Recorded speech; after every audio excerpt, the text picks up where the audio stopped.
Good evening and welcome to a regular meeting of the Oak Harbor City Council. It is the evening of May 3rd, 2022.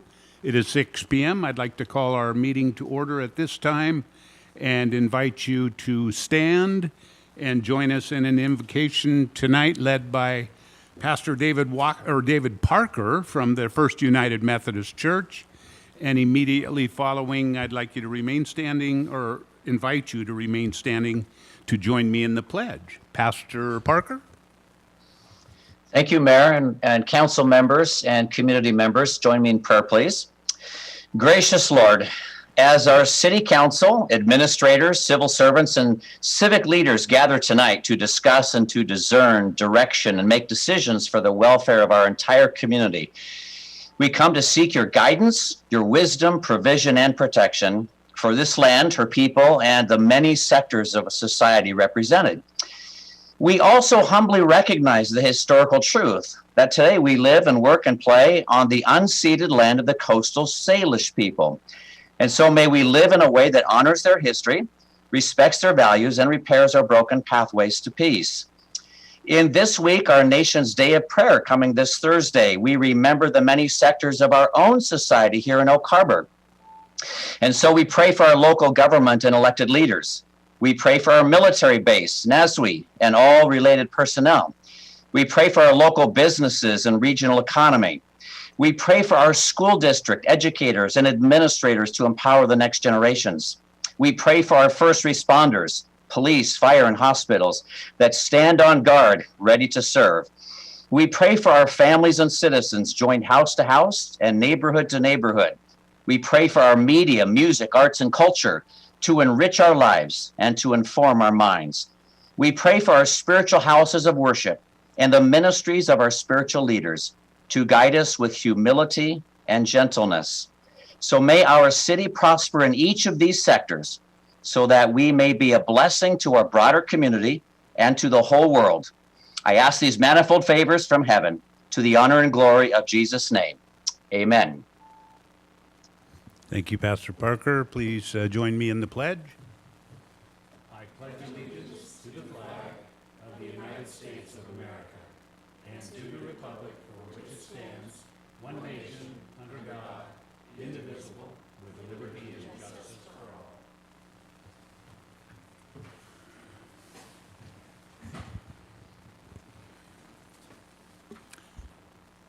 So our meeting tonight is both a physical meeting location and a virtual meeting per Washington Proclamation 20-28. Today's meeting may be viewed live via YouTube and on cable channel 10, HD 1090. City staff are participating both in person and via teleconference. Guests that are included in staff presentations will be excused from the Ring Central meeting at the conclusion of the agenda item as appropriate. So at this time, I'd like to turn to our city clerk to please call the roll. Clerk Julie. Thank you, Mayor. Councilmember Heisen. Councilmember Evans. Present. Councilmember Hoffmeyer. Present. Councilmember Wiesner. Present. Councilmember Stuckey. Present. Councilmember Marshall. Present. Mayor Pro Tem Munns has asked to be excused from this evening's meeting. Okay, do I hear a motion to excuse Mayor Pro Tem Munns from this evening's meeting? Yes, Councilor Heisen. I move to excuse Mayor Pro Tem Munns. Is there a second? Second. So we have a motion and a second. All in favor, signify by raising your right hand.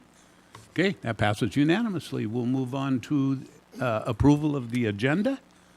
If anybody would like to change anything, I don't see any hands being raised, so we'll move on then to item, I believe this evening will be right at item number 3, which is citizen comment period. Citizens may comment on subjects of interest not listed on the agenda or items listed on the consent agenda. Citizens may also comment on corresponding agenda items. There are many ways to contact us, all of which are posted here. Citizens can also visit our website for methods to submit public comment or contact the city clerk. Julie Lindsay by phone or email as noted here. We have received several comments from the public since our last regular meeting, which were forwarded to council and now are being displayed for you to read. And in a moment, I will, after you've had a chance to look these over, I will ask for any members present who may wish to speak. So just give me a moment on that.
Okay, I know those were submitted previously to the City Council. I would also like to say that certainly any comments that we receive at any kind of public comment that needs to be followed up on, especially for safety reasons or concerns. I know staff works tirelessly at times to try to not only respond but to solve concerns and questions. But please keep your communication coming. We appreciate it. We know you're part of what we're trying to do as a city in a big way. We want to hear from you. Thank you, and thank you, staff, for responding, and council for your concerns, because I know you are concerned about these also. So at this point, I'd like to ask if we've got anybody from our public that, Mayor, okay? Mr. Greg Lanza wishes to address council.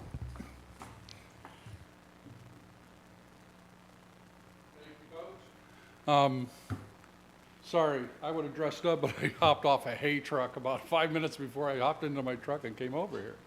But I'm the new president of Oak Harbor Main Street Association, and I'm the design committee chair, and I have been now for ever since our inception. And speaking of inception, we were asked several years ago by the old mayor of Oak Harbor to take a look at Oak Harbor Main Street and starting the group in order to revitalize old downtown for the historic preservation and economic development of the downtown. And at that same time, I think we were between 30 and 40% empty in small businesses and buildings in the old downtown.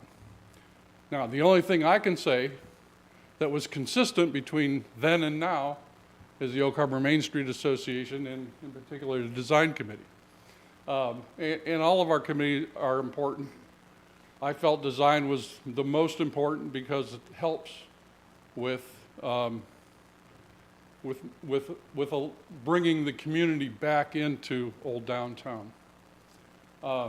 We started with many projects like the plaque project. We invested in Serendipity 1, which I'll call Serendipity Lane, and that's why I'm here, in support of Phase 2 of Serendipity Lane. Every project that we've put into old downtown have basically been seeds.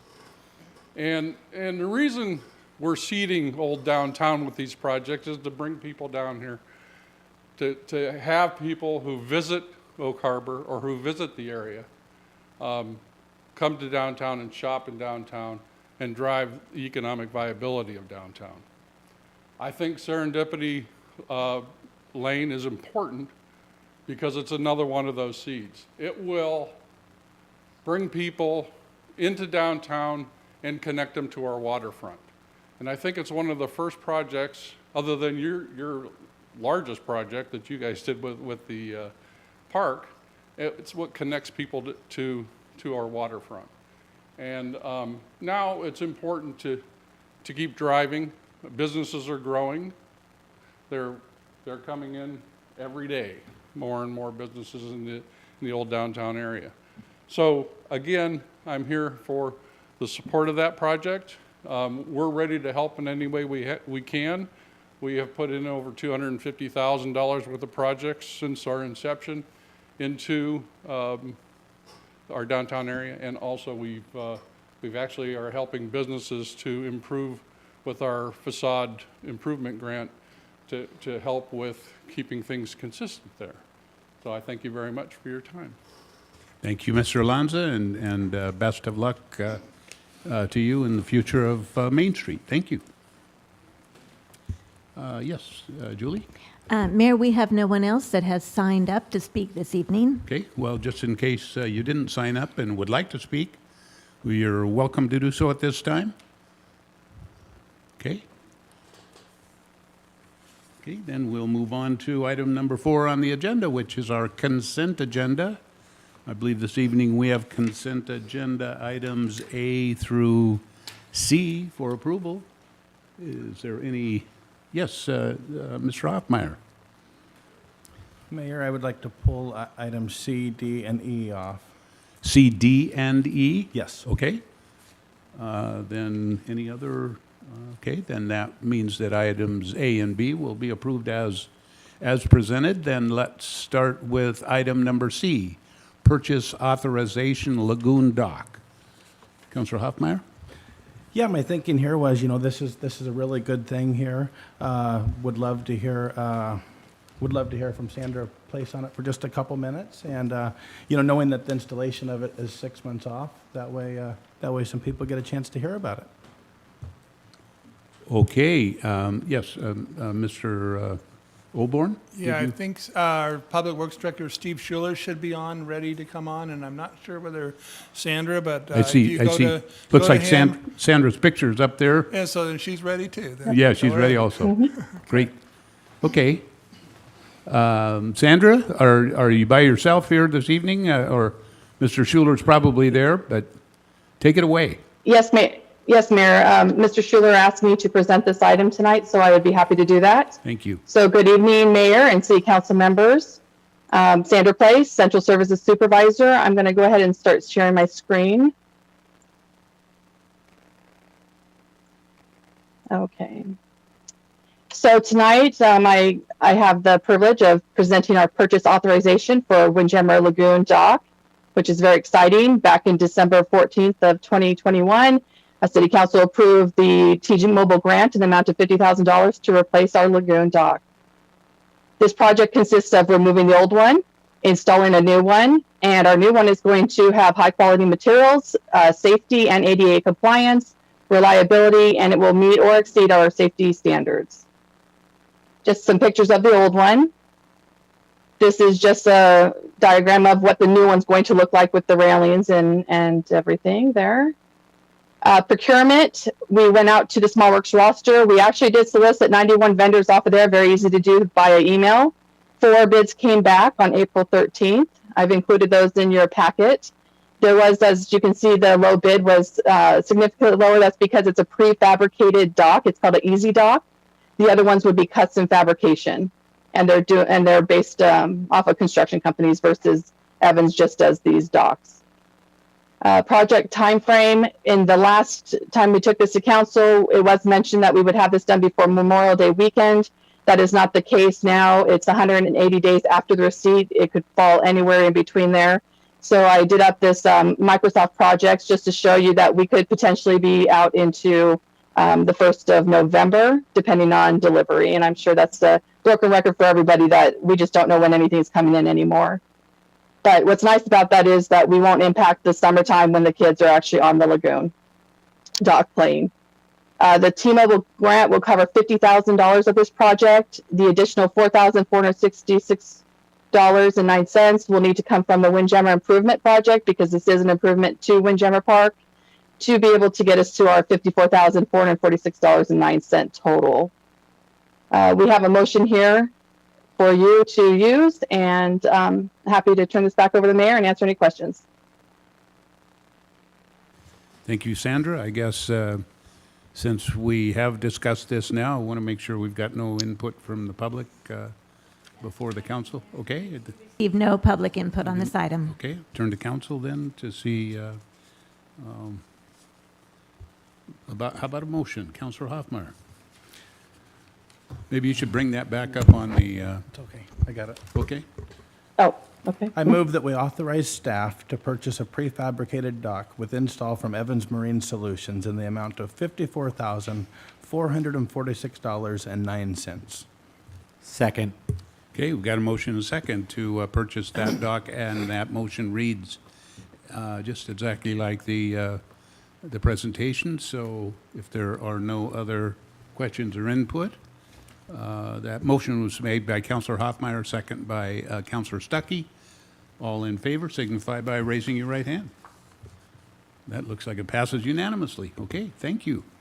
So then we'll go to item D.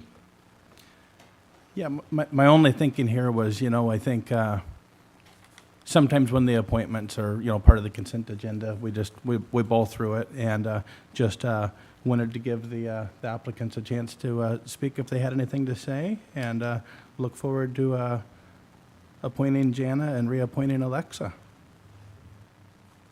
Okay, so we could ask if they are present here tonight, would like to say anything.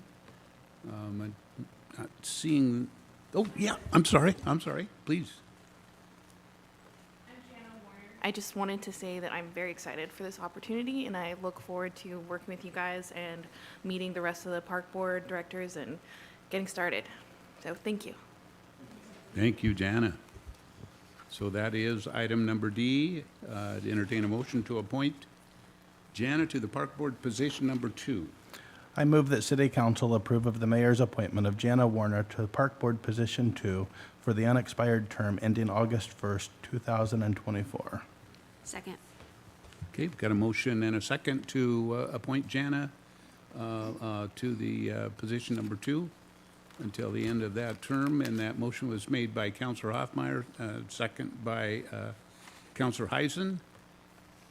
All in favor signify by raising your right hand. Thank you. That passes unanimously. And then the reappointment of Alexa Ochoa to Park Board position number 3. I move that City Council consent to the mayor's reappointment of Alexa Ochoa to Parks Board Position 3 for a 3-year term. Second. Okay, motion and second to reappoint Alexa Ochoa to Park Board position number 3. So that motion was made by Councilor Hoffmeyer, second by Councilor Heisen. All in favor signify by raising your right hand. That passes unanimously. Thank you. Congratulations and thank you to those that were appointed and reappointed for your service and willingness and excitement to serve. Thank you. Much appreciated. We will move on then to item 5 on our agenda, which is Mayor, Council, and Staff comments. I do have some comments. Earth Day litter pickup. We had a great turnout for that Earth Day litter pickup. Thank you, NAS Whidbey Island personnel. We had a lot of people from NAS Whidbey. Certainly a lot of our own staff members were out there. Rhonda and I had a great time with staff, and the cupcakes looked delicious. I couldn't eat any of those. She wouldn't let me. Please, plus our staff each received a special Earth Day reusable bag. So it was a great day. Thanks for the idea. Thanks for the camaraderie and especially the hard work in getting that done. Helps us look better, and we sure appreciate it. Arbor Day, our City Parks Department hosted an Arbor Day celebration and information afternoon event on Friday, April 29th with Olympic View Elementary School at Sumner Park. Students, faculty, council members, park board members, community groups, and staff planted trees and participated in activities related to trees and tree planting safety. So thank you for all involved in that. Sounds like it was a fun time. Windjammer Park Open House. Staff held a second open house for public input on April 25th at the center in Oak Harbor. About 20 people attended. We appreciate the input from the community. I continue to want to say that. We really appreciate your involvement. Thank you. Windjammer Park public input process. We have received 686 electronic responses, and staff is gathering the printed forms from other office locations. Again, we truly appreciate your feedback. I am looking forward to hearing staff's recommendations to City Council based on your feedback in the future. Holland Happening is back. Maybe I should say was back. Thank you to the Greater Oak Harbor Chamber of Commerce, who brought back this annual event this past Saturday and Sunday. City Crews, special thank you to your help to facilitate that event. Fire Department open house on Saturday. Station 81 put on a fantastic event providing individual group tours of the firehouse for the public. The next event is on May 12th between 3 and 6 p.m. at Oak Harbor Fire Station 81. Fire levy feedback. Last week, the fire levy feedback form was released to the public. We'd like to hear from you. You can find the feedback form on our website at okharbor.org Fire Department, Fire Service Levy, and click on completing the online feedback form survey link. Drinking Water Week 2022. The theme this year is There When You Need It. The city will share content on the city website and social media channels about our local drinking water. Congratulations to NASWE, NASWI Sailor of the Quarter. NASWE Commanding Officer Captain Eric Hanks recently congratulated YN2 Samaria Yates from Base Administration for her selection as the command's Sailor of the Quarter for the second quarter of fiscal year 2022. Navy League meeting with special guest U.S. Representative Rick Larson, members of council, City Administrator Oborn, Chief Dresker, and Chief Merrill were there with myself attending the Navy League luncheon this afternoon with guest speaker Rick Larson. It was a good turnout. Representative Larson spoke about Ukraine. He spoke about some things that he certainly has been working on for our community, and he also spoke about our NAS Whidbey Island. So he brought us some good recent news from what's happening in our federal government. So With that, I'll turn to council for council comments. Councilor Heisen. Thank you, Mayor. I just wanted to recap a couple of activities. You mentioned the Arbor Day event, and I want to commend our Parks Director, Don Crawford, for doing such a great job. That was a really fun event. There were lots of volunteers and staff there, and yeah, it was a really good time, and there was a wide variety of things, and the kids, my goodness, if you are a parent of a child that goes to Olympic View, be very, very proud of your children. I was convinced I was going to need earplugs with 400 kids, but they were incredible. They were so well behaved and so much fun, and just totally into it. It was over too quickly. It was a lot of fun. So thank you. And Holland Happening was also a great time, and I just wanted to give a plug to a local photographer, John Fiskin. He was out there and said that, and he was taking pictures of the parade all morning, and said that people are more than welcome to use his download and use the photos that he took, as long as if you share them online, just give him credit. And anybody who was in the parade who might not have gotten photos of themselves, if you go to johnsphotos.net, JOHNSPHOTOS.net, and click on the events. He's got all kinds of local events, and yeah, he said you're welcome to download the photos, just give him credit, and he got lots of good shots, so check him out. That's it. Thank you, Councilor Heisen. Anyone else? Yes, Councilor Hoffmeyer. Yeah, Holland Happenings, the parade this weekend was absolutely amazing. It's so nice to see the community getting somewhat back to normal. You know, what a special community, what a special parade. You know, by the end of that parade, you can't help but to feel the love. You know, the love that we have for Oak Harbor, you know, it feels so reciprocal during those parades. And such a special event, really just so nice to see the festival itself down at City Beach being used as it was designed. It was a little windy. I think it'll be a little warmer on July 4th. And like I said, I just can't say enough good things about the community.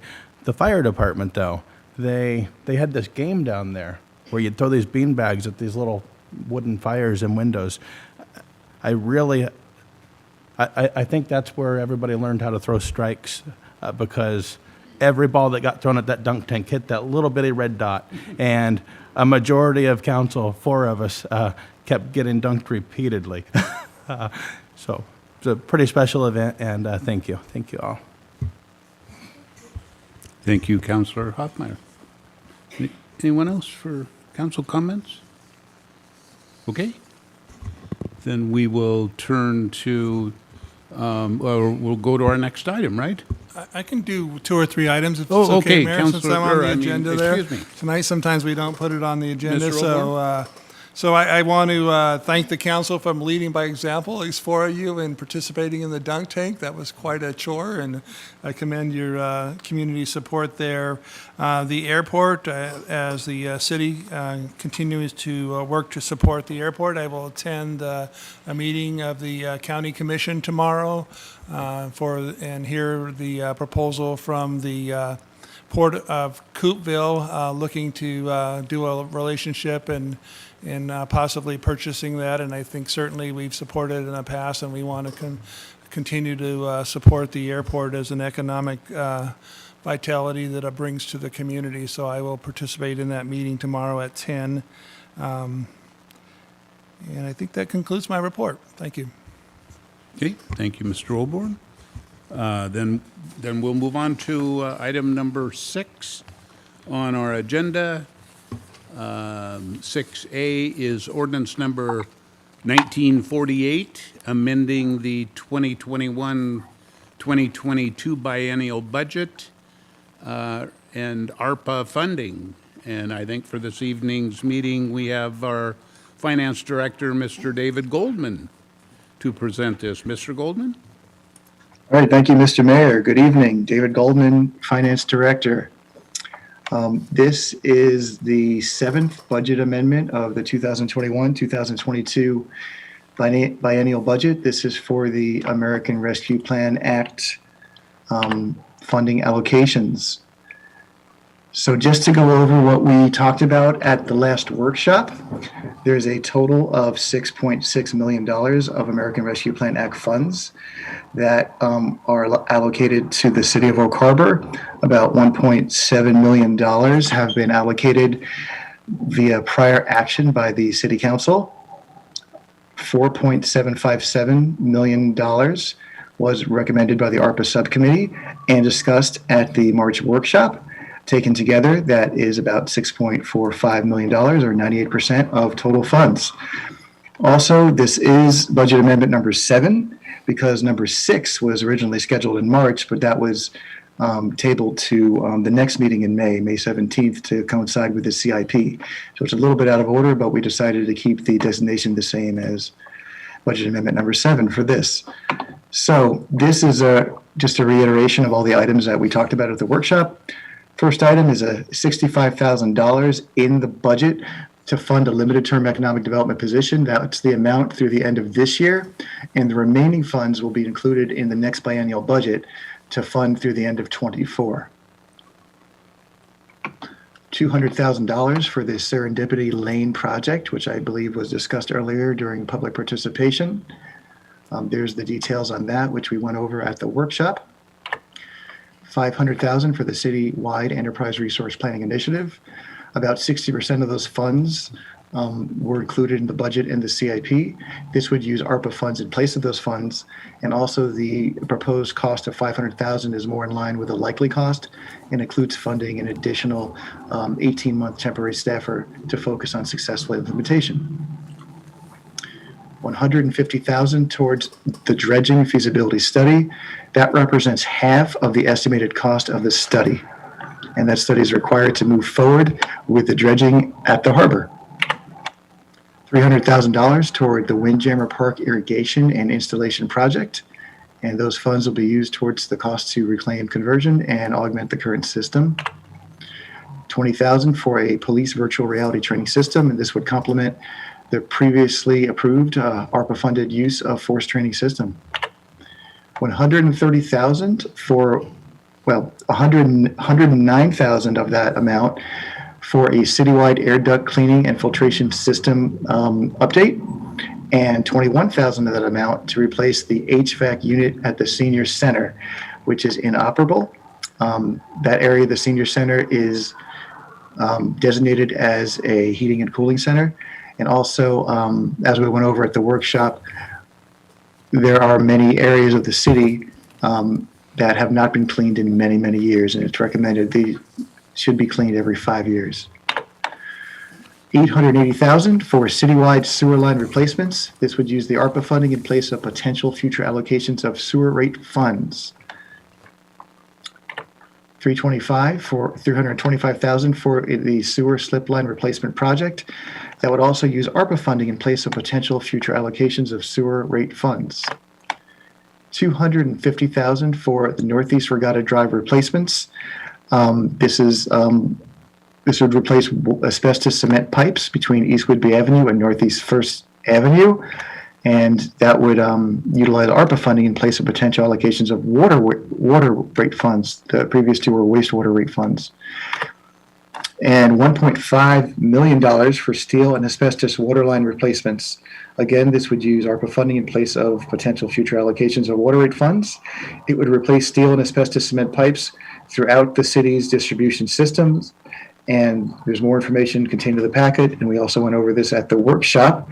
But these new pipes would lessen the maintenance that's currently required on the pipes, and would help us move further along on our Transportation Benefit District funded street repaving and street improvement projects. So $75,000 additional funds for the senior center roof replacement. The city council previously approved about $110,000 for the roof. Costs are coming back substantially greater than that. So we're hoping that this additional $75,000 would be enough to go ahead and complete that project. Once this is approved by council, we will go out and request proposals for the roof repair, and we will report back to city council on the findings. And $150,000 for generators, one at City Hall and one at the Senior Center.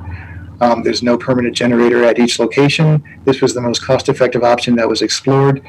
And there's some more details as to why City Hall and why Senior Center. City Hall is a redundancy center for the city's data network, and the Senior Center is designated as a emergency heating and cooling center, which I did discuss a little bit earlier for a different project. So with that, the floor is open for discussion, and I have the recommended motion on the screen for anybody to utilize. So Thank you. Thank you, Mr. Goldman. Before we turn to council, I'd like to open a public hearing regarding this motion and this ordinance.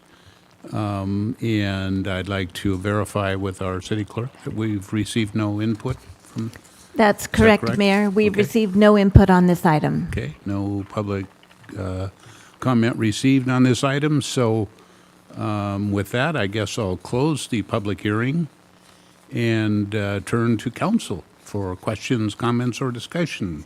Councilor Hoffmeyer.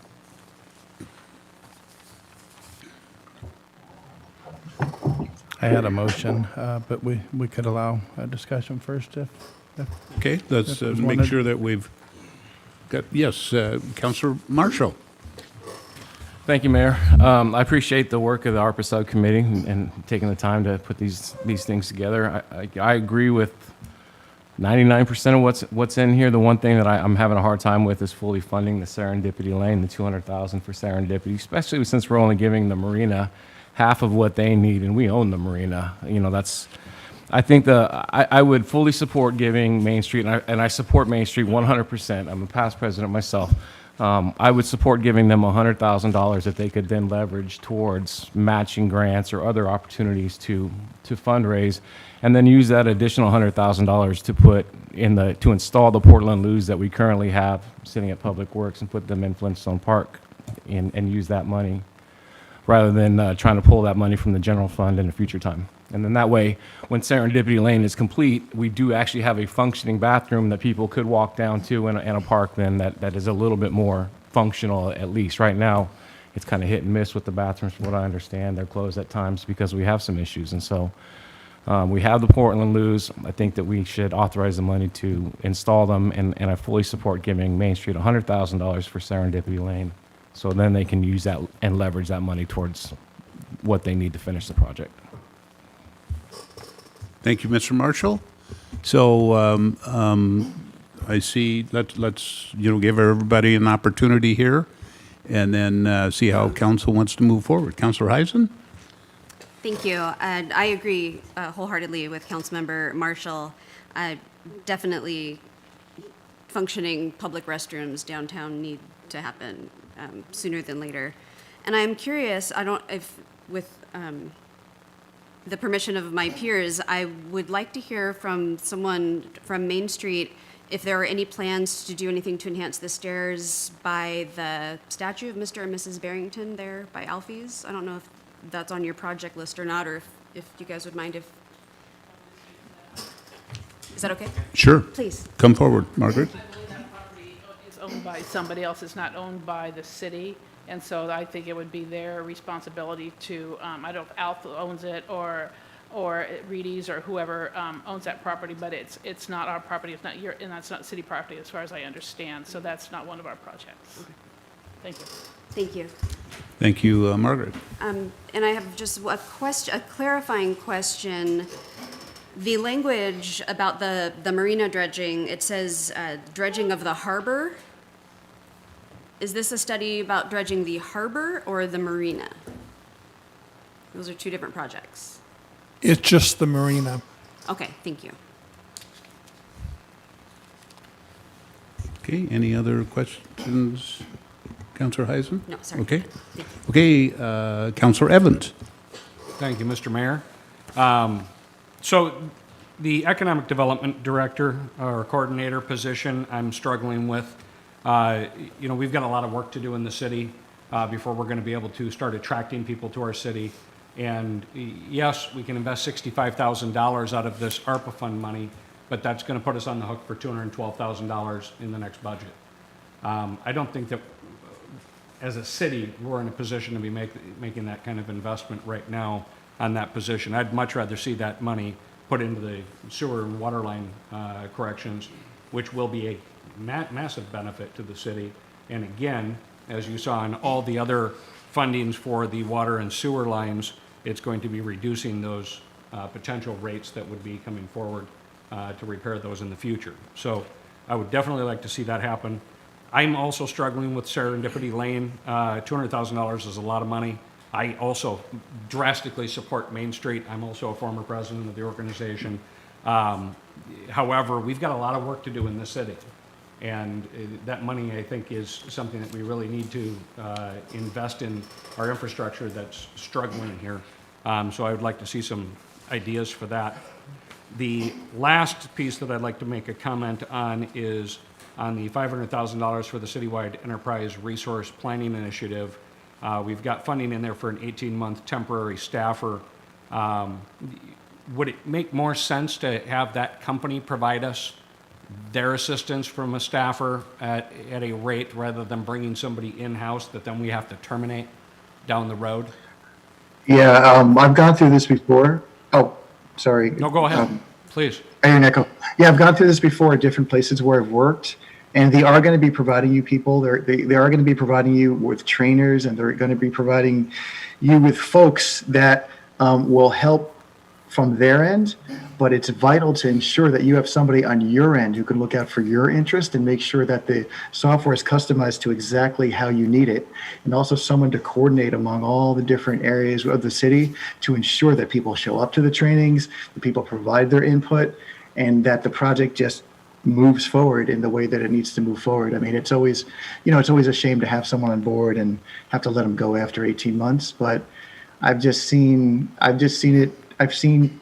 places, and I can name a few cities in Washington State and some other places where they didn't really have somebody on staff whose sole focus was to ensure that the implementation goes well from the city's point of view, and it just ended up either failing or not being as conducive as they needed it to be, and they ended up having to spend more money after the implementation just to make sure that it went right, and there was just a lot of turmoil and a lot of kind of morale issues because of that. It's kind of hard to really explain unless you've gone through it, but that's really the main crux of it, to have somebody working for the city, working here at the city from the city's point of view to ensure that things go as smooth as possible, and that we're not just getting information from their point of view so they can just get their implementation done as quickly as possible. And they might not, I'm not saying anything would be necessarily nefarious or wrong from the software point of view, but it's important to ensure that we kind of have a strong presence from the city's side and to ensure that we have a successful implementation. So I appreciate that. I'm still struggling with that. With having somebody come in here, we're going to hire them for 18 months. They're obviously not going to live here because that's a challenge all by itself. How much they're going to know about where the city really wants to go with this is also going to be a challenge, and I think those funds could be used better elsewhere. I would like to just note that I really do appreciate a lot of these items in here with the Windjammer Park, the police virtual reality system, and all the sewer and water line replacements. And I guess I do have one more comment. On the dredging feasibility study, I know how important it is to get our marina back up to par. And I went out and visited the marina and took a look at that dock that got destroyed. And I'd like to pass these photos to the other council members to take a look at. This is the structure of our dock system at the marina, and I've gone through the entire dock system at the marina, and they're all built the same way with the same infrastructure. And it's dangerous. It's failing. It's rusting apart. You look at the electrical meters that are completely corroded, and then you go up to Anacortes and look at their marina, and it doesn't look anything like that. So my big concern is that we're going to invest this money in the dredging to get the underwater part up to par, but we really need to figure out what we're going to do above the water So this can be a viable asset to the city. So I hope that that's on the radar of how we're going to move forward with that, and I hope we come up with some creative ideas. And thank you. Okay, thank you, Councillor Evans. Turn to Councillor Stuckey at this time. Just a procedural question. We're voting just to amend the budget for these items. We're not formally voting. I mean, these are going to come up again before no, this is it. Some of the larger items will come back because to go ahead and do that, you have to come back with council. Some of them that require agreements over 30,000 will come back. Other ones will not come back. So if you fund the position for the economic development, we will go right ahead and fill that position. Okay. But like the dredging's going to come back. It'll be well over $30,000 for that contract. So the contract will come back, and you could turn down conceivably after. We'll go ahead and do assume that you're approving it with the funding here and do the RFP, but you'll have to approve the contract. And some of the other items that have accompanying contracts over 30,000, those contracts will have to come back to council. So, okay. I just think, I mean, with the amount of money we're talking about, I think we're doing a disservice by not voting on them one by one. I mean, I know that's kind of picking it apart a little bit, but I mean, if we're going to spend 15, 20 minutes talking about pickleball courts, but just in one swoop do $500,000 here and 150, I think that these need to be voted on one by one. I know it's an arduous process, but I think we're doing a disservice by not doing that. I too have gotten around where I think I'm on board with most of these, but I think we need to take them one by one. So. Councillor Hoffmeyer. Quite a few things to say here. First of all, Serendipity Lane. It's in the comprehensive plan. It's in the capital improvement plan. It got there because we set to a workshop. Thumbs up from everybody. Capital improvement plan gets passed with the unanimous consent of council. Then we have the ARPA subcommittee presentation at workshop. Thumbs up from council. So this is ridiculous, and I'm ready with the motion.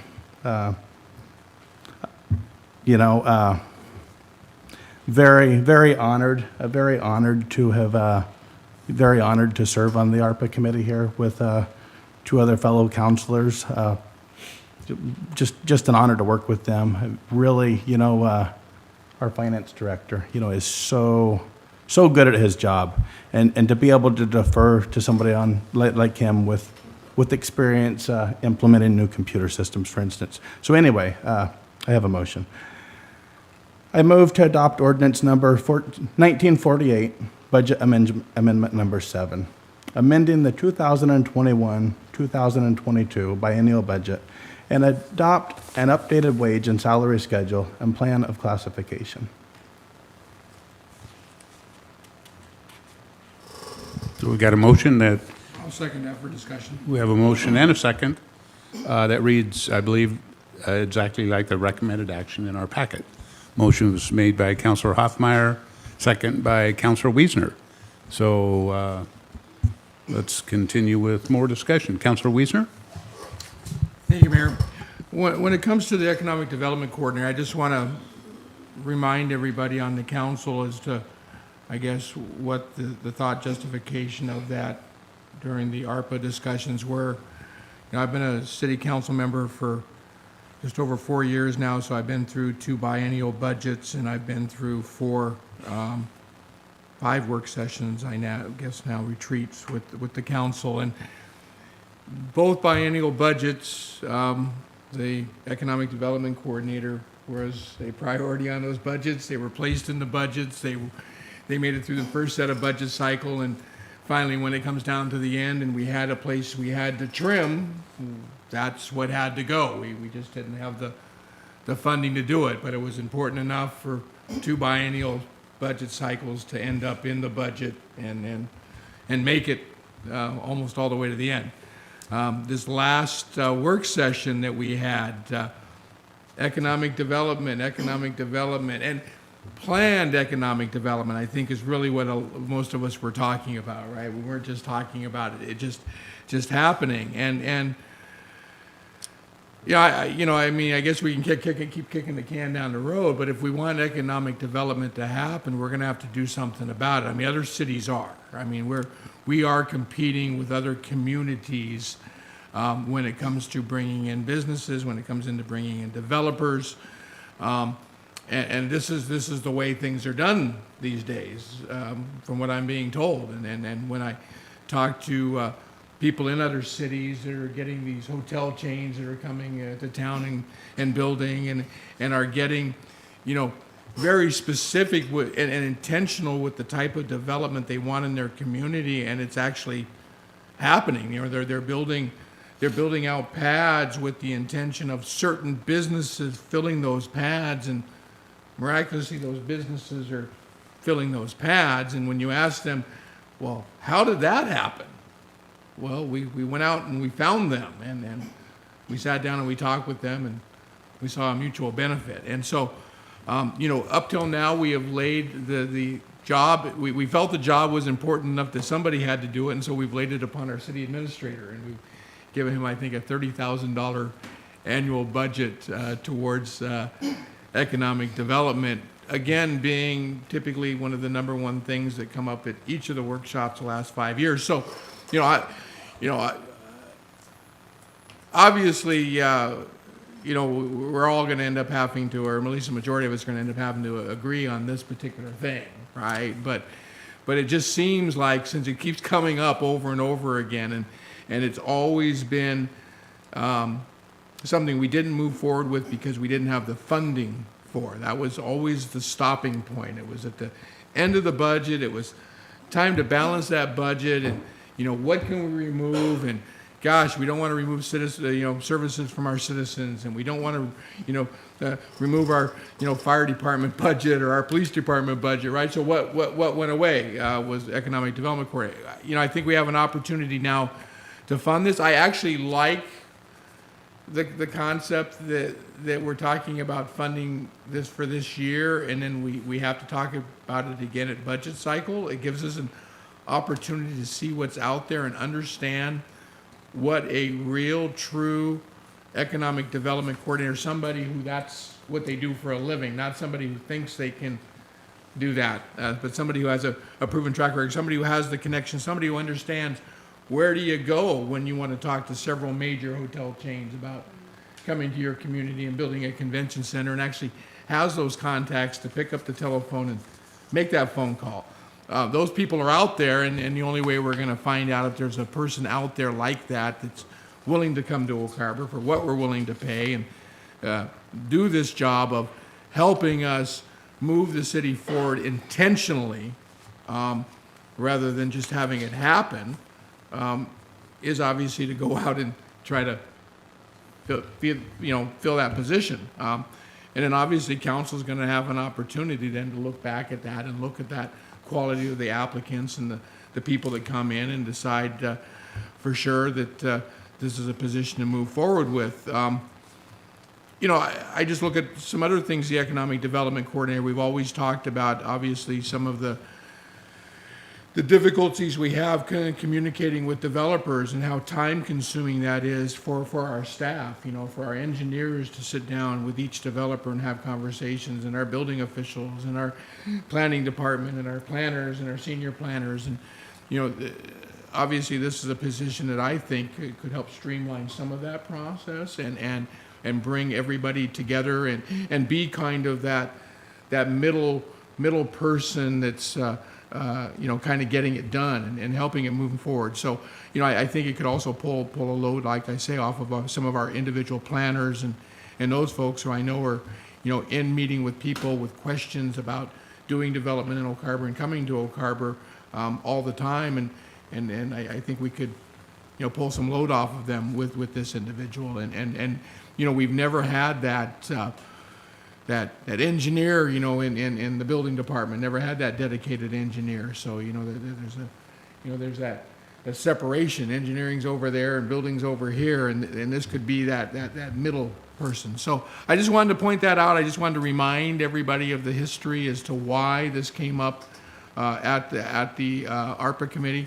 I'm certainly not a fan of creating positions that we don't necessarily know how we're going to pay for them or whether they're going to be long-term. I agree with the Councilmember Evans, hiring somebody for a short term just absolutely isn't fair to all parties concerned. But at the same time, it's a position we keep tossing around and we keep saying this is what we want, and I don't know how we're going to find out what somebody in this position can do for us until we try it. I know we took a run at it once before. I don't know that we were as focused on what we expected out of that position.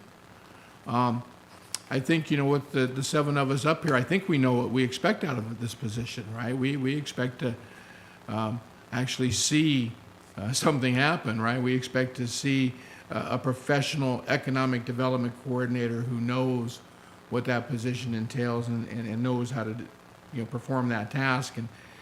And I don't know how we're going to find out if that person is out there until we budget some money for it. And then obviously the proof's going to be in the pudding. So I just want to remind everybody, 5 years on council, 5 years we've talked about this is what we want. That's why it's on there. Thank you. Councilor Evans. Thank you, Mr. Mayor. Thank you for your comments, Councilor Wiesner. When you're getting ready to sell your house, you call your realtor and you say, I want to put my house up for sale. What do I have to do? And the realtor says, well, you got to get your house in order. You got to make sure everything's working. You got to make sure that it's attractive to people. And that's where my concern is. We've got work to do to get our house in order. And secondly, $65,000 for an economic development director that we think is going to have contacts that are going to be able to reach out to these people, I think is a hope and a dream. I would entertain staff coming back to us and giving us a salary study of where they can go out and do a little bit of research and find out what an economic development coordinator costs with experience and what those benefits would be. But throwing a number at the wall because we've talked about it for 5 years with the current state of our house, it's just something that I can't support. Thank you. Councilor Heisen. Thank you, Mayor.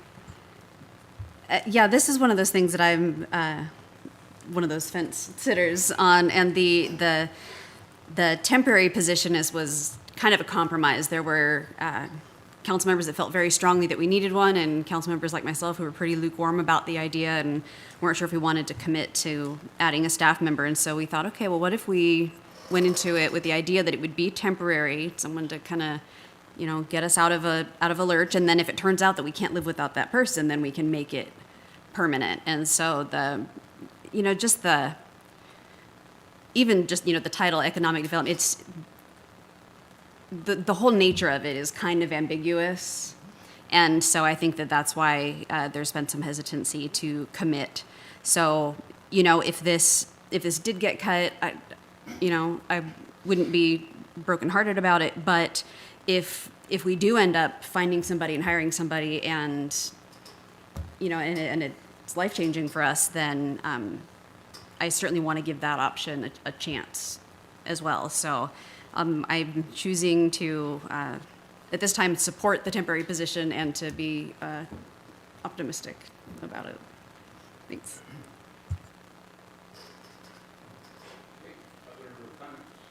Councilor Marshall. Thank you, Mayor. So I just want to make sure I understand this correctly. We're funding $65,000 through ARPA, and then at the next budget cycle, we would have to approve the additional $212,000. So that's correct, Mr. Goldman? That's correct. Okay. So it'll be part of the budget cycle, yep. So, Councilmember Wiesner, I appreciate the history because that actually causes more concern for me that the position has been on the budget twice and has been cut twice. Are we going to bring somebody in potentially for 6 months and then go, nope, we don't have the budget for you? And then what kind of quality of person do we attract, to Councilmember Evans's point, for $65,000 if we don't already have that portion funded? What what person is willing to come in with that kind of a risk, you know? And so it scares me in terms of the quality of person that we could potentially get. Because I agree with the need for the position or the idea behind the position. But to Councilmember Evans's point too, I also feel like we have some house cleaning up to do first. One of my concerns is if this person were to bring in a company like an IDEX or TSI that has a workforce and they bring a workforce with them, we've got nowhere for those people to go. We have no housing for them. And so I do see the need for the position or the idea behind the position, but I'm concerned about the timing of the position and not having it fully funded. You know, I think that if we're going to fully commit to this, then we need to commit to it, and we need to commit to it in the funding and not necessarily use 65,000 ARPA funds, but look at it at the next budget cycle and say, okay, we're all in with this position and be all in. Because right now it's like we're going to test the waters for 6 months and then we may or may not go with that. And that, to me, we're just setting somebody up to fail at that point, you know. So I have a hard time with the 65,000. The other part that I wanted to speak to you real quick, and the HVAC cleaning is in here, and I fully support the idea of cleaning HVAC, but what concerns me is it's been so long that we've done this, and where are we going to find the funding of $109,000 in the future in order to pay for additional cleaning in 5 years? Mr. Goldman, is that something that we're going to start adding, that we can start making sure that we have a fund to clean these in the future? Because as Mr. Evans said in the workshop, it's just, we're just talking about caring about our employees if we don't actually make an investment in them. You know, this one time is great, but what is the plan for the future? You know, what does the next 5 years look like? So. Yeah, we have some sinking funds for facilities we can take a look at to see if we can put a little bit of money aside every year so that when the time comes in 5 years, we'll have the funding to do it. Thank you. Councilor Wiesner. Thank you. Yeah, I appreciate everybody's comments. I just wanted to put out there, you know, you're absolutely right, Councilor Evans, that we have work to do. We got to get our house clean. Who's the person from the economic development side of thing that's focusing and setting those priorities of where we need to clean house? You know, seriously, right? We've got so much going on in the city, right? I mean, who's that person whose eye is on that ball? Where is that list of house cleaning?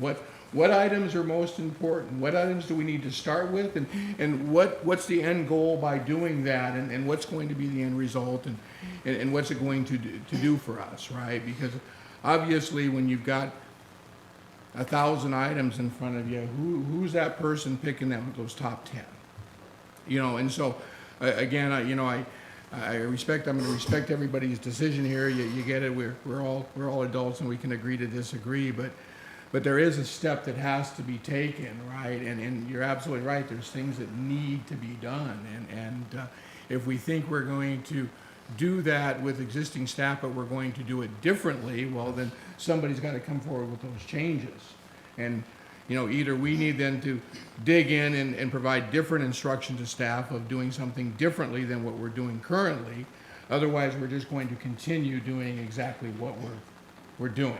And so, again, that's my picture in my head, you know, and I guess it's hard to fit, you know, I mean, you're absolutely right. The term economic development coordinator is a little bit innocuous, right? I mean, what does it really mean, right? Well, it's a coordinator, right? It's a person who's focused on one thing and one thing only, and that is how do we drive responsible economic development within our city, logical economic development. We just don't let it happen. And that means getting our house in order and lining things up so that it makes sense. And when a company like similar to TSI does come to town, it's not necessarily that we need to house a bunch of new people, but we're creating jobs for a bunch of people already in our community, and those are typically good paying jobs and above minimum wage.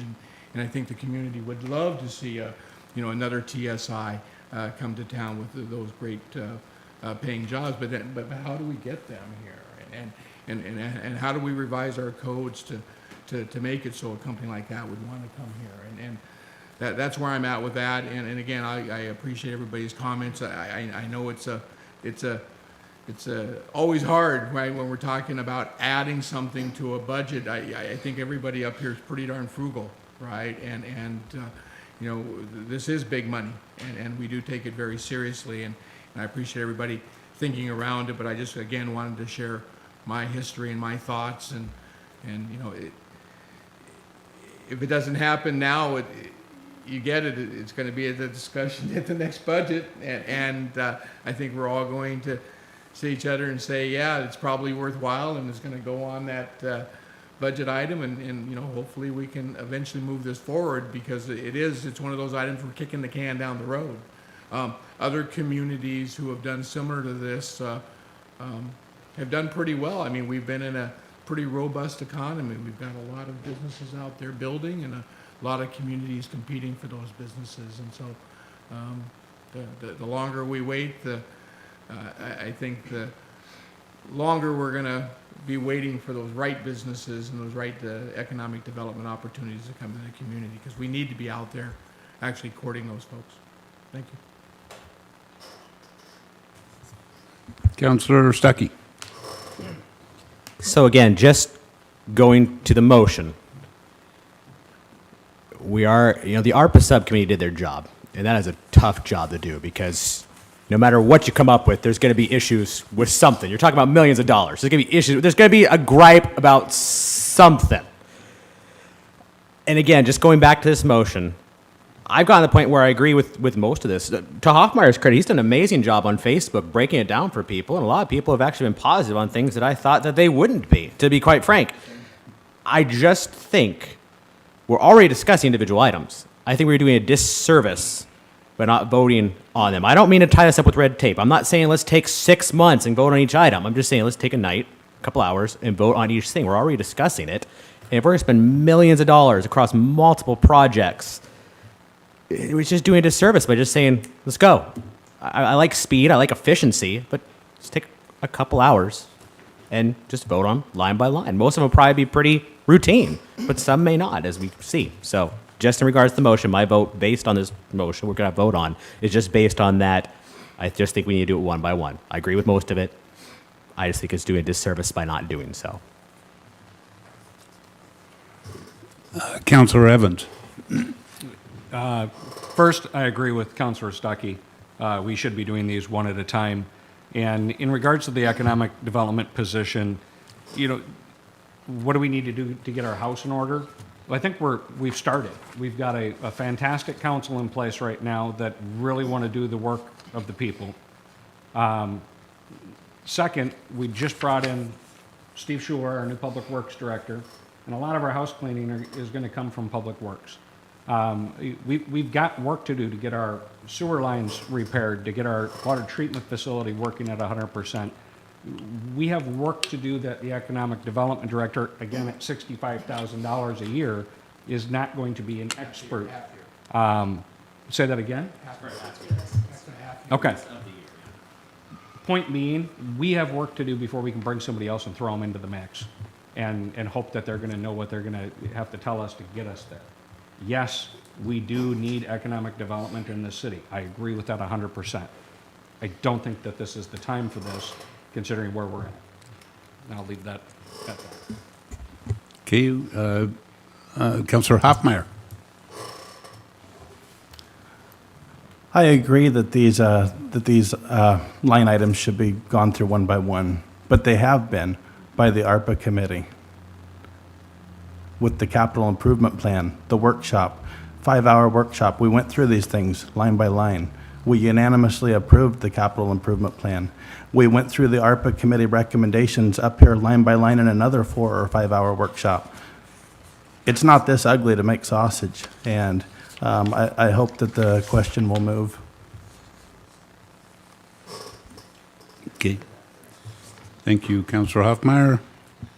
So we have a motion and a second. Councillor Marshall. Thank you, Mayor. I would just say I agree with Councilmember Stuckey that these things could be taken individually. Just because we've workshopped these items and we talked about them, there hasn't always been agreement, and so I can remember firsthand bringing up some of these things during workshops. So there's not always agreement. We haven't always agreed on everything. Things get taken off the capital improvement plan. So I think it is fiscally responsible. If we're going to lump it all together, then I'll just say my vote will be a no. You know, but if we can take them individually, then I can certainly vote on some of these things. Okay, Councillor Wiesner. Mr. Goldman, is there anything on this list that's time sensitive? I know the police virtual reality system, that's for that second set, right? Is there anything on here that's time sensitive that, Yeah, I've heard from Chief, this is time sensitive. I mean, it's getting towards summer. It would be good to have the HVAC unit in place for the senior center. The sooner we get started on these sewer line improvements and everything else with the water, the more we could spend. It might be tough to spend all this money in the next few years, but the sooner we get started, the better. The roof too, I mean, the rainy season will be over and well, go we're out to not bid, be talking, able we're not to talking years work on here, that. we're talking a month, right? Oh, the next month? Yeah, I don't think anything's that time sensitive. Maybe the police thing. Okay, Councilor Heisen?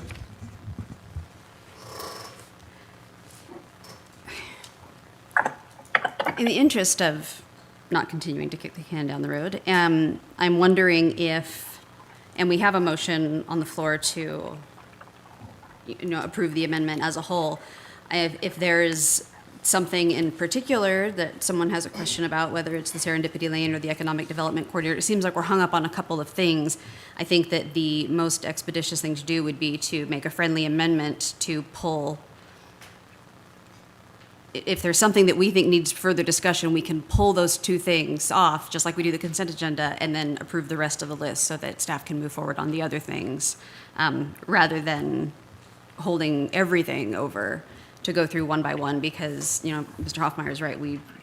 These have been gone over one by one over, a year, multiple times. So if there's a couple things we're hung up on, we can pull them, amend the motion and pull them, and then move forward that way. Just a suggestion. Okay, so we have a motion and a second, and if somebody wants to make a friendly amendment, I guess now would be the opportunity. Councilor Evans. I'd like to make a friendly amendment. I move to amend the motion to exclude the Economic Development Coordinator position, the Serendipity Lane Project, and the Citywide Enterprise Resource Planning Initiative. The $500,000 for Citywide Enterprise Resource Planning Initiative. So that is a motion for a friendly amendment, the way I understand it. Is there a second? I'll second that. Okay, we have a motion and a second to, the friendly amendment would be to remove the first three bullets on this list. Funding for an Economic Development Coordinator, and that was $65,000, well, as it's explained here in the packet. The Serendipity Lane Project was the second item, and the last was $500,000 for Citywide Enterprise Resource Planning Initiative. So the motion for the friendly amendment would be to remove those three items and move forward with the amendment afterwards. We have a motion and a second for that friendly amendment, and we'll first vote on that. Any discussion further about that? Any questions about that? Okay, seeing none. Yes, Councilor Stuckey. The only comment is for Councilor Heisen. Good idea. Well done. That was a good thought. So that's all. Okay, so motion for the friendly amendment. We're going to vote on that at this time. No more questions or input. All in favor of that friendly amendment signify by raising your right hand. Aye. Saying aye, that's good too. So that passes unanimously. So we now go back to the regular motion, which was as presented in the packet, and I believe there are 14 bullets. And so that would, this vote would be to approve that. Ordinance number 1948, subject to the friendly amendment. Any questions about that? Input? Okay, seeing none, all in favor of the motion as amended, please signify by raising your right hand. That passes unanimously. So, okay. Well, we got 11 out of 14, right? Thank you, staff. Thank you for council. I was a little nervous there that I thought I might have to break that tie, and I got to tell you, the nervousness comes from the fact that we've had 3 counselors working pretty hard on this. I know you all do all the time, but a lot of time and effort, so we appreciate your help in that process, and of course, I know everybody does. So, yes, Councilor Heisen. Quickly, does staff need any kind of motion about bringing those 3 items back to us, or is it understood that we want to revisit that at our earliest opportunity? Great question. That's what you're telling us now? Do you want them back? To come back individually? Yes. Okay, and now we know. Okay. Okay. Thank you. So we'll move forward with trying to bring those back as soon as we can, right? Yeah. Okay? All right, thank you. Thank you. Mr. Goldman, appreciate your, yes, Councilor Hoffmeyer. It might be possible to live on those tonight, even if everybody here wanted to. If we're going to talk about them one by one. Can you do that? Well, I don't know why you couldn't. It's your meeting if you wanted to try to. On some of these items, I'd actually rather get on top of some. This is my first one. Okay? Okay? Then we'll move on to our next agenda item, which is our last agenda item for the evening, under reports and discussion items. 10A, Oak Harbor Fire Department Annual Report. And we have our fire chief with us tonight, Chief Merrill, yes? And no candy, but that's all right. I'm not asking for anything tonight, Mayor. Chief Merrill, take it away. Thank you, Mayor and Council. Good evening. Ray Merrill, Fire Chief. Now, if I'm not mistaken, the City Council rule says we go to 9 o'clock.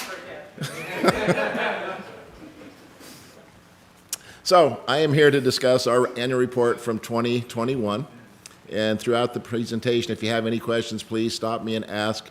I want you to know what we've done in the last year and what's affected the city of Oak Harbor and some of the stuff that we have accomplished and the direction we are going to go in the future. There we go.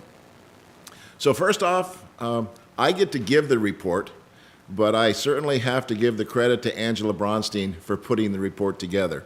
As you may all know, she does a fabulous job at media stuff such as this.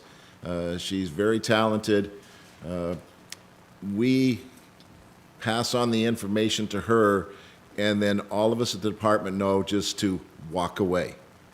And Angela will come back later and say, here you go.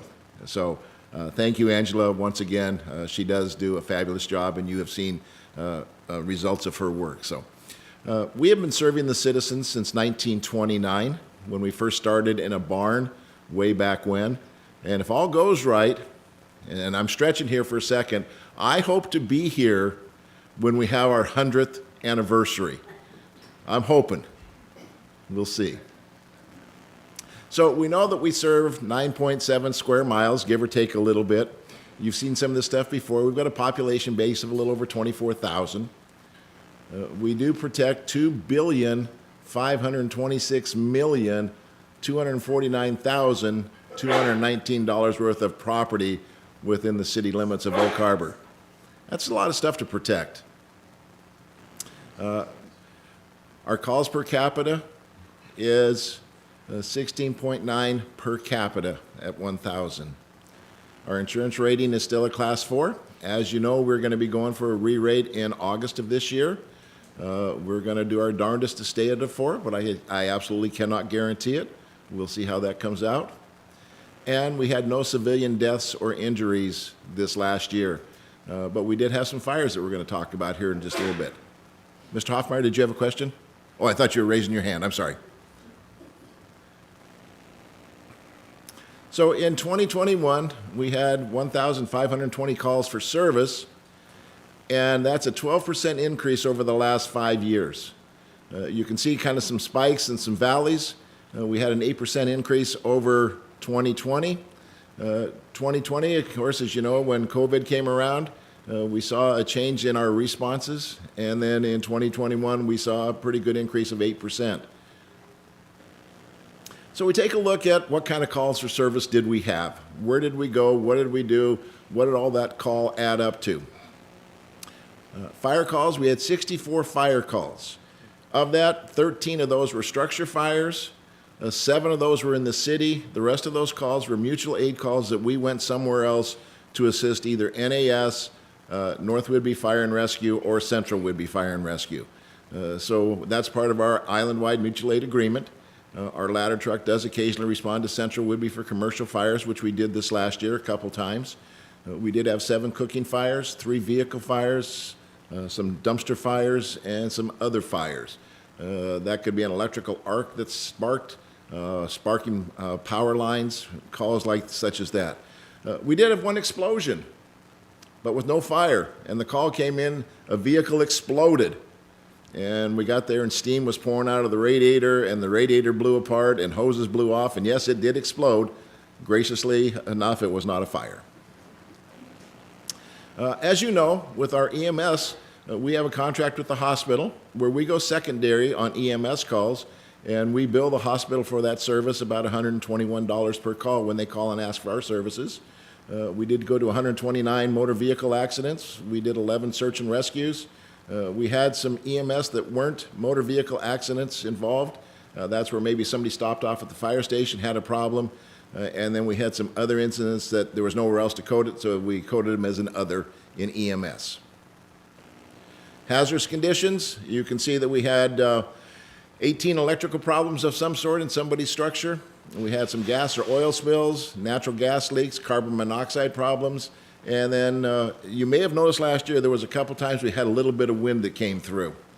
And during that windstorm, as you know, we're out there taking trees off the road, taking them off of houses, making sure it's safe to be out there, and that happened 19 times. We do a lot of service calls. We assist invalids. That would be a case of somebody needs help getting from their car to the house, somebody from the toilet to a bed, somebody from a wheelchair to something else. They have no one else to call, so they call 911, and we go out and visit those folks. We actually build quite a rapport with some of those folks because we see them, I would say, frequently. They are very gracious. They are somewhat apologetic for calling, but they have no one else. So our guys go out at 2, 3, 4 o'clock in the morning to assist them. We did some public service work. We had some water leaks we took care of. There was some unauthorized burning that we had to take care of. We assist other agencies, and we did rescue 4 animals. But let me clarify that here and now. We do not rescue cats from trees. And I will say, have you ever seen the skeleton of a cat in the tree? I will say no. We've done our job well. The false alarms, we know that we get some unintentional calls where the system does something. We've had some malfunctions. We have had some malicious activities where somebody likes to just pull a pull station just because it says pull me. You can't fault them. They did exactly what it said to do, pull. And carbon monoxide activations and some other false calls that we have responded to. You can see we went on 216 of those calls throughout the year. This number holds pretty constant every year. We don't see a lot of variation here. And some good intent. We get dispatched and then canceled en route because they don't need our services. It was a false call of some sort. We've got some smoke scares, as you can see. We've got out there sometimes when we don't find anything. We search around and we find nothing. There has been times where we've had dispatcher errors. Occasionally, there'll be a call going on in Langley and our engine is dispatched and somehow we get attached to Langley's call. And it shows a 3-minute response times. I'm thrilled because we really get there quickly, but that's not really the case. We've had some citizen complaints and some other good intent calls that people just, they want to be heard. So they call us and we follow up on it. So when do we have our calls? What's the most amount of time between the nighttime and the daytime? The busiest time of day is 4 o'clock to 5 o'clock in the afternoon. That's a surprise. The slowest time is 4 o'clock in the morning to 5 o'clock in the morning. That's not you? And you know, these numbers kind of fluctuate every once in a while. But generally, we see between 3 o'clock and 6 o'clock at night as our busiest time. And of course, between 3 and 4 and 5 o'clock in the morning is usually our slowest time. The drawback with some of those 2 and 3 and 4 o'clock in the morning calls, sometimes those are the worst calls because that's when we get some structure fires and it takes us time to get there and there's a considerable chance for loss of life. Our busiest month was June and our slowest month was February. There is no rhyme, no reason. Some of our reports we've been busier in August and less busy in January. So it's just a smattering of how the calls happen to come in during that time period.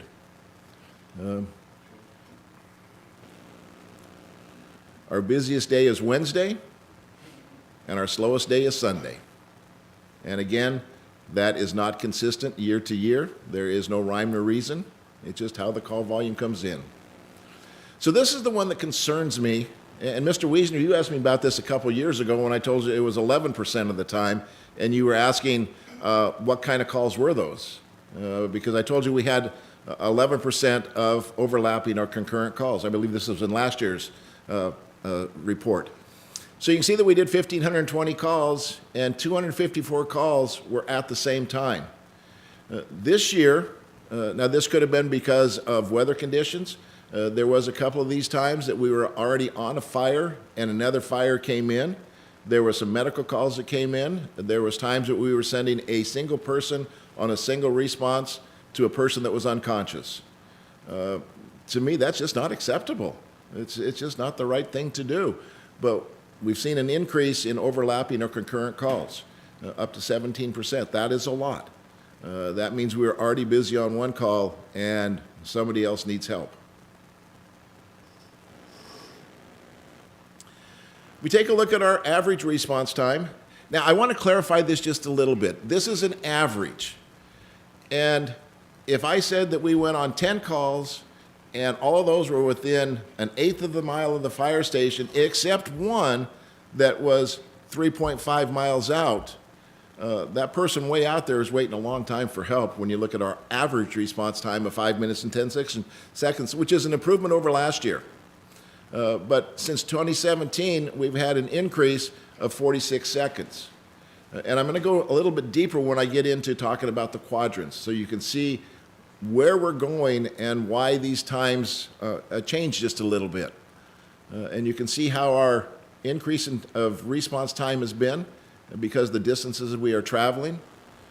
And we take a look at, there we go. 3 minutes and 55 seconds for all of the fire calls. Now that's a pretty darn good time.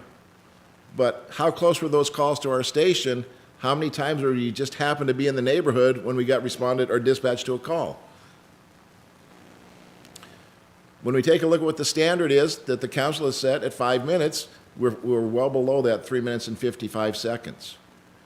By the same token, though, one station or one call could be within 30 seconds of a fire station and the other one is 9 minutes away.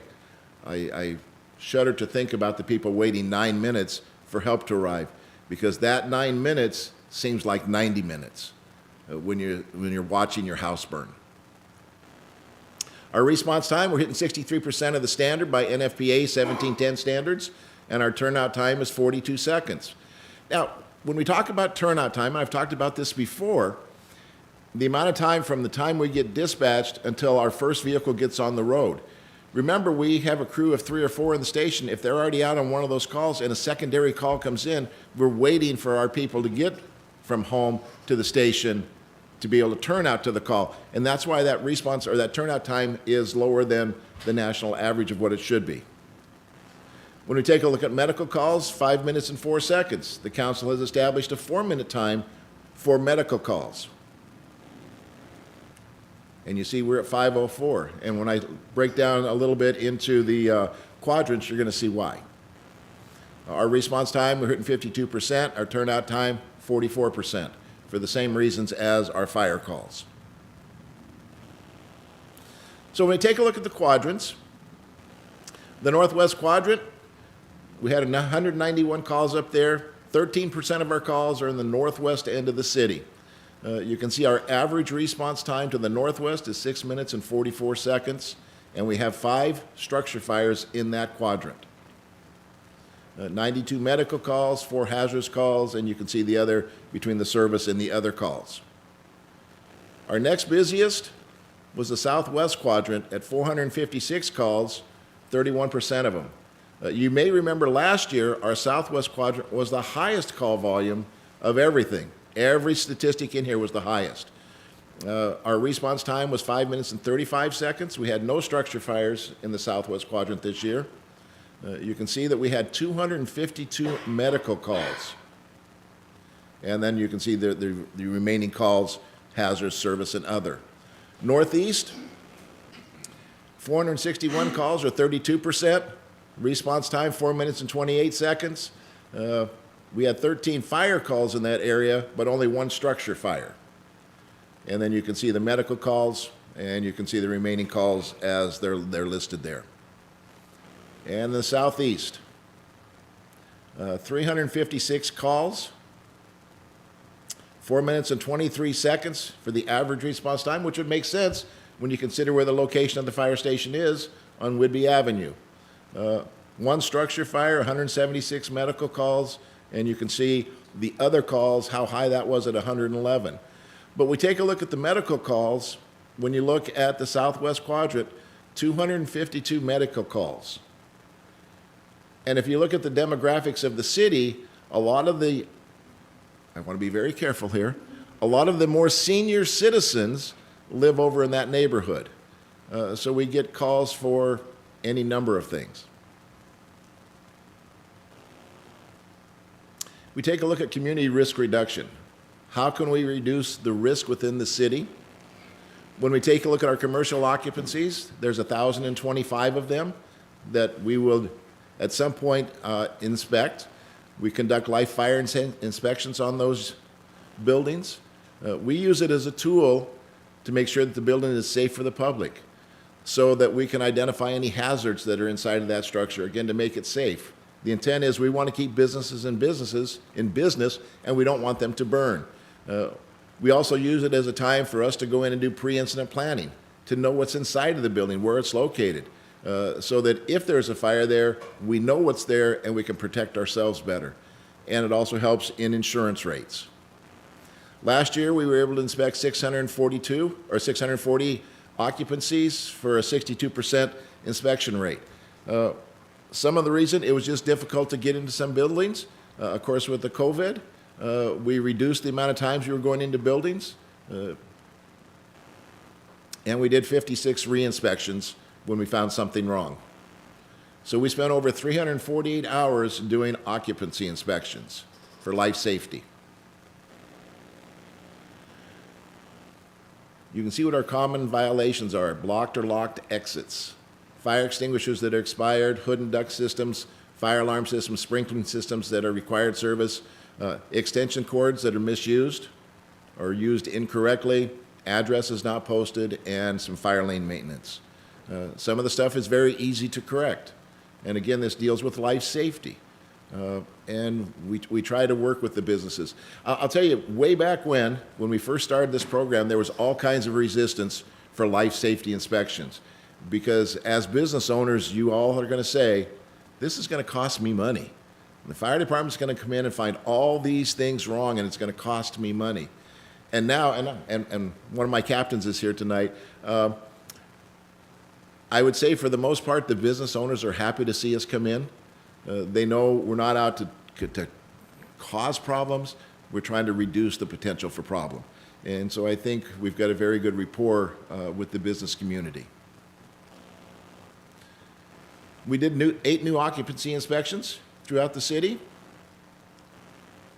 25 fire alarm systems, 15 fire sprinkling systems, 3 hood and duct systems. There were some oil tanks that were decommissioned, 3 fireworks stands, and 2 fireworks displays.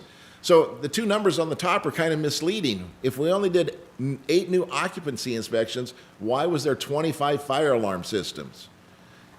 Change in occupancy classification. A change in the alarm system where it had to be upgraded.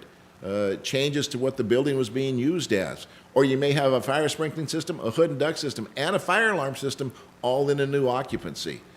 So these are the types of inspection or the permits that we go out and issue and then do inspections on. As far as fire investigated, we did 13 of them. You can see the outcome. We had 3 that were undetermined and were suspicious. We had 1 that was undetermined. 2 were smoky materials. 1 was a mechanical issue.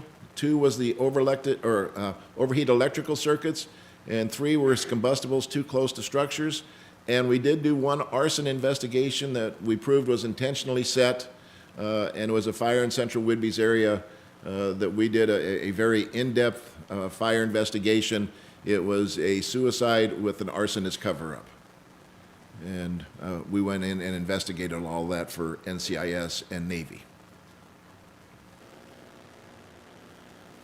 So we take a look at the fire loss overall, $949,000. This is a high figure for us. You've seen some years where we've been down in the 120s to $170,000. But we take a look at the property loss, $704,000 for property, $245,000 for contents.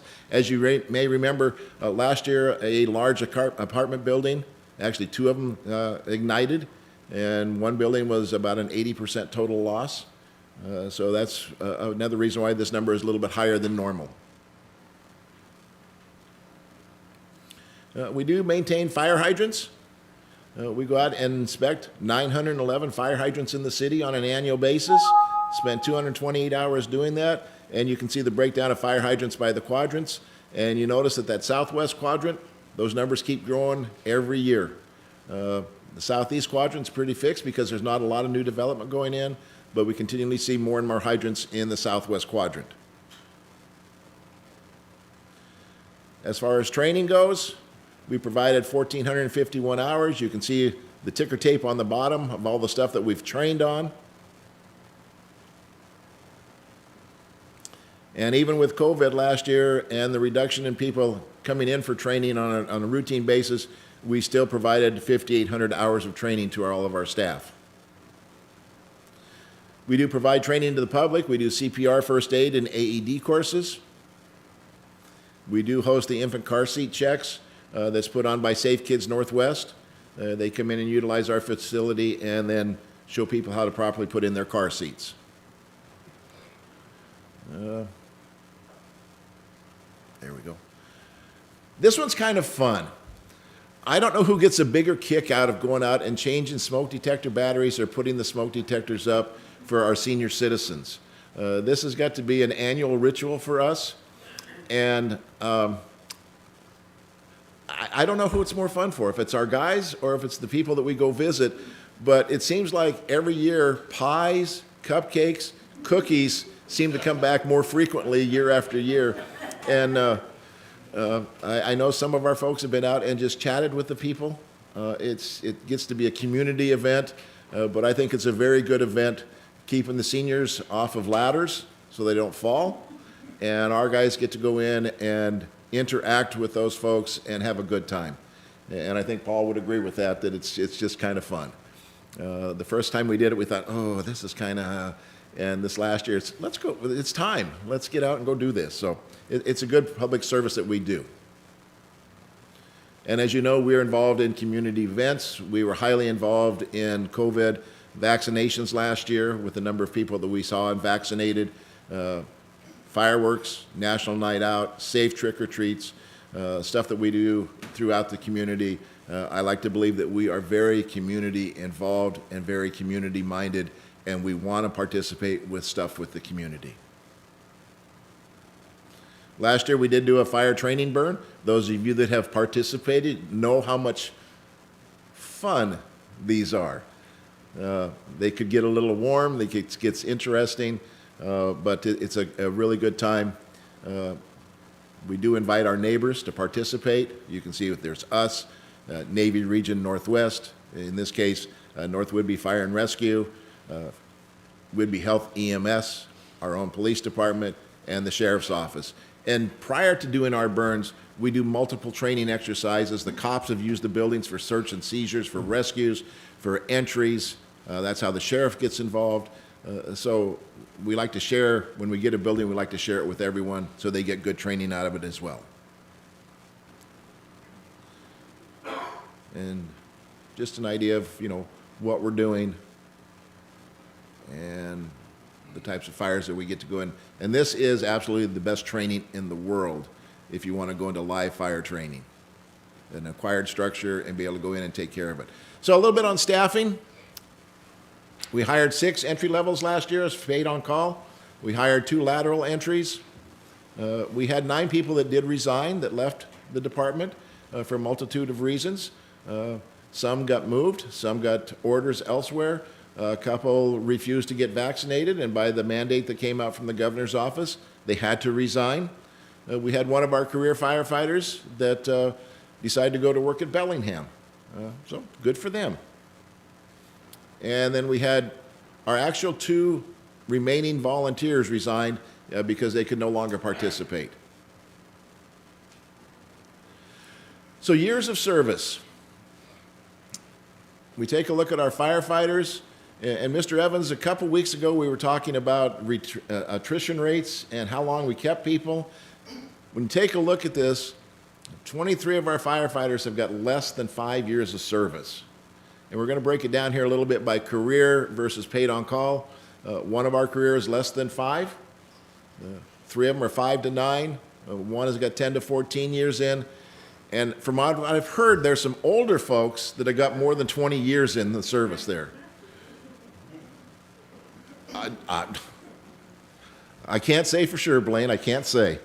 But you can see when we take a look at our paid on call, 22 less than 5 years of service. 5 to 9, we've got 5 of them. 10 to 14 years, there's 2. 15 to 19, there's 5. 20 to 34, we have 2, but we've got 3 folks in our paid on call that have been there for 35 years plus. So we do have a pretty good retention rate when you take a look at all of this. But what concerns me, of course, is that less than 5 years, those folks are just learning how to do the job, and we need to train them appropriately. So 50% or 56% of our paid on call force is 5 years, 5 years or less. So looking forward to 2022 and beyond. And I like this shot from the top of the ladder truck. It gives you a perspective how high up 100 feet is looking down. Nope. This is true. This is at the top looking down the downside. Look how small the operator looks at the base of the ladder. And I will tell you, one of our tests is, for entry level, is they have to climb the ladder. And we've only had 1 person that actually froze on the stick, and we had to go up and rescue them to get them down. Most of them take advantage of being able to climb to the top and look around. So we know some of our plans and priorities for 2022 and beyond is the community outreach for the levy and the bond measure, for the satellite station, replacing the aging apparatus, and increasing our staffing levels. We're well involved in that. We're going to look at creating or continue our 5-year community-driven strategic plan to see what the community says they think we need to be doing as we move forward. And we continue our partnership with Island County DEM. We work together with them for incidents. We share the space as far as our Emergency Operations Center goes. We work with them on the Island County mitigation plan, hazard mitigation plan, so that we're all working on the same piece of paper and moving forward in the same direction. And I'd be happy to answer any questions that you may have. Thank you, Chief. Before we turn to council, I just want to again say that, in my chair, I get suggestions from the community members from time to time about the various things that we do and the services, but I rarely get any kind of negative. In fact, I can't remember the last negative comment I got about about what you do in your department and your area. So I hope you pass that along to your people, that you're obviously doing great things out there, and we appreciate you. So thank you. Thank you, Mayor. Turn to council, Councilor Stuckey. That was a very nice presentation. Very visually pleasing compared to just what was in the packet. And as I mentioned before, I'd encourage you, if we can put it online somewhere, I think that there'd be public that'd be interested in it.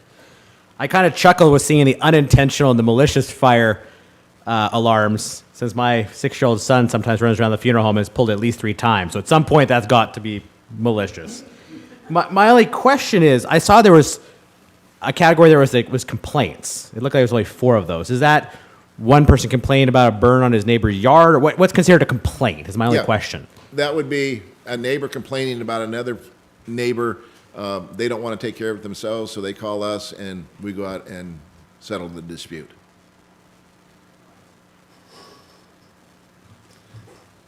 And it's not even 8 o'clock yet. I mean, I could go on longer if you like. Yes, we know that, Chief. No, Councilor Heisen. Thank you, Mayor. I think some people would be interested to hear about the fact that you go out and assist people with mobility issues or help seniors change the batteries in their smoke detectors. Is there anything else that your department does that people might not know about that you'd like them to know about while you've got the floor? Oh, my goodness. Wow. How long do you need, Chief? How long do I need? Or Captain Shore, if you've got anything to contribute. We do the public assists, numerous types of public assist, from anything from helping a person get out of their wheelchair to getting throughout their house, when the ambulance comes back from the hospital, to be able to get them into their house. I'm kind of at a loss because I'm just not sure where to go. I should have warned you about the question. You should have warned that one, but that's okay. No, it's just, we try to be involved in the community, and if people call, they've got a problem with a neighbor with an illegal burn, we take care of that. We take care of smoke detectors. We've done carbon monoxide alarms, go put those in for individuals. One of my captains, and I won't say which one he is, but he's not sitting in the room right now, has been known to carry batteries with him to replace people's batteries in their smoke detectors if they don't have one. He's been known to carry other stuff on his person while he's in doing inspections, and if it's just a cover plate that needs to be replaced, they stop and replace the cover plate. Last year, we went out on a medical call, and the lady's faucet outside had broken and water was running out of her faucet. So our guys turned the water off, went to Home Depot, bought all the parts, paid for it out of their own pocket, came back and did all the plumbing repairs and turned the water back onto her trailer. I mean, those are the kinds of things our guys do, and they don't ask to be recognized. They just do it. They've done that with electrical problems where breakers failed. They'll go to Home Depot, they'll buy the parts, they'll come back, they'll put it in to make sure it works for the individual. And just to go the extra mile, we've gone to car accidents where somebody's concerned about their groceries. We'll take their groceries and bring them back to the station and put them in the freezer for them. We've taken bicycles home. I mean, the list can go on, Ms. Heisen. I mean, it can really go on. You know what it's like. Yeah, I've heard people being rescued if the battery dies on their mobility scooter on the sidewalk, or We have done that. things like that. Yeah, so. and picked the scooter up and taken them home. Yep. So, you know, those hills, they're hard. They're hard. Well, thank you very much, and thank you, Paul and staff. It's you guys continue to do a great job year after year, and you make us proud. Councilor Hoffmeyer. Chief, I remember as clear as yesterday, the day that you became chief, probably about 10 years ago, roughly. You may know to the day, huh? I know the day. I remember sitting about where Greg was that day, and I remember standing at the dais saying at the time, and you could probably roll the footage, but I remember saying at the time, I don't know if a single day has went by that I don't hear something good about Ray Merrill. And here we are 10 years later, and that's still the case. Obviously a testament to your leadership ability, a huge testament to your staff. The buck stops with you. If people had complaints, they would be about you as well, and that's not the case. I hear good things about you every single day and your department, so keep it up, and hopefully you can work another, 35 years? That's pushing it just a tad. Pushing Ben. it? Just a tad. Anyway, the people of Oak Harbor, myself included, we love you. You are amazing. Thank you. You know, I will say, I've got 46 years in the fire service, and I've got almost 32 here. I would not change this job for anything. People ask me, well, why don't you retire? And I say, I don't want to. I've got an outstanding staff that works at our department. I thoroughly enjoy working with our folks every day. They do a fabulous job. They are here for the community. To me, it's a privilege to walk through the doors every morning and to be part of the Oak Harbor Fire Department in the city of Oak Harbor. I don't want to retire. I'm not in any hurry. I think we have just got a great organization, and we've got super people that work here, and I thoroughly enjoy it. Thank you, Chief. I too remember that night 10 years ago. I think I was sitting where Mr. Evans was at that point, and this council was having a rough time with that decision, and we got through it, and I'm sure happy that we did the way we did. So thank you again. Seeing no other business, it looks like, I would entertain a motion to adjourn. I'd like to make a motion to adjourn. Is there a second? Second. All in favor, please signify by raising your right hand that we stand adjourned. Thank you very much this evening, everyone.